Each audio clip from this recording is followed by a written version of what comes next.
అన్యాయము ఇదంతా ఒకే వర్గానికి మరి అవార్డులు ఇస్తున్నారు. అందువల్ల ఈ అవార్డు నేను తీసుకోనంటాం తప్పేమన్నా ఉందా? అసలు భారతరత్న ఇచ్చినటువంటి వాళ్ళు కూడా తిరస్కరించారు భారతదేశంలో. ఎందుకంటే ఈ ప్రభుత్వం ఇచ్చేటువంటి అవార్డులు మాకు అక్కర్లేదు, ఈ ప్రభుత్వం సరైన పరిపాలన నిర్వహించటం లేదని. అలాగే పద్మశ్రీలు, మరి పద్మభూషణ్లు ఇలాంటివన్నీ ఆఖరికి చేసి జానకి గారు కూడా తిరస్కరించారు ఆమెకి పద్మభూషణ్ వస్తే.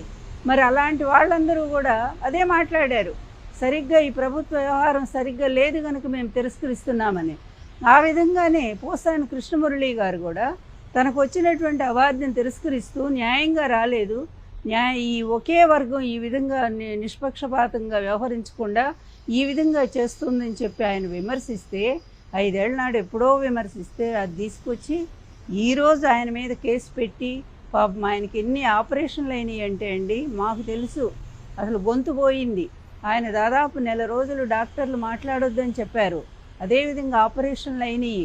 అటువంటి అనారోగ్యంతో ఉన్నటువంటి మనిషిని ఈ విధంగా దారుణంగా ఎప్పుడో కేసు ఎక్కడో, అది కూడా మనోభావాలు దెబ్బతిన్నాయట.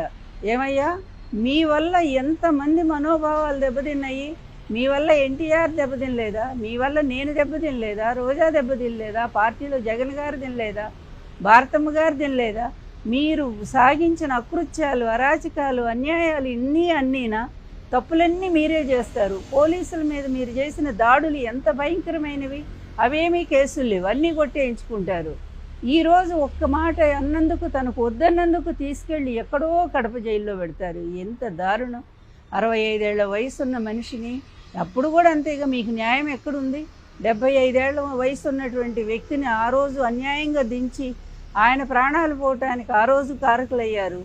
ఈరోజు కూడా ఈ విధంగా మరి అనారోగ్యంతోనూ మరి బాధపడుతున్నటువంటి వ్యక్తిని, పైగా నాకు రాజకీయాలు కూడా వద్దు, నేను ప్రశాంతంగా ఉంటాను ఇంట్లో అని ఆయన రాజకీయాలను కూడా వదిలేసినటువంటి వ్యక్తిని ఒక కక్షపూరితంగా మీ స్నేహితులు చెప్పారని నిజంగానే అడుగుతున్నాను. పవన్ గారు, ఆ రోజు ఆయన భార్యని మీరు ఎంత విమర్శించారండి?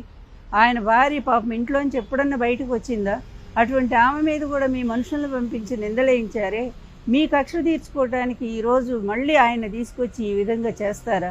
ఏం న్యాయం అండి పవన్ గారు? కొంచెమైనా మీరు ఆలోచించరా? వాళ్ళ తండ్రి కొడుకులకి ఎట్లాగూ బుద్ధి లేదు, మీకుందని మేము అనుకుంటున్నాం ఇప్పటిదాకా. కానీ మీరు కూడా ఈ విధంగా ప్రవర్తిస్తూ ఉంటే ఇక ప్రజాస్వామ్య వ్యవస్థ ఎటుపోతుందో, పూర్తి అరాచక వ్యవస్థ, అదేవిధంగా దాష్టిక పరిపాలన ఈ రాష్ట్రంలో కనిపిస్తూ ఉంది. ఆంధ్రప్రదేశ్ ప్రజలకు మీరు వరగూడిందేం లేదు, మీకు వరగబెట్టింది ఏమీ లేదు.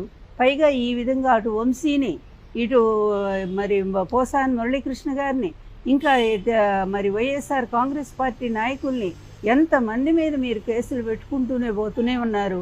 మరిన్ని వీడియోస్ కోసం ఛానల్ ని సబ్స్క్రైబ్ చేయండి. లేటెస్ట్ అప్డేట్స్ కోసం వాట్సాప్ ఛానల్ ని ఫాలో అవ్వండి. ఆ లింక్ డిస్క్రిప్షన్ లో ఉంది.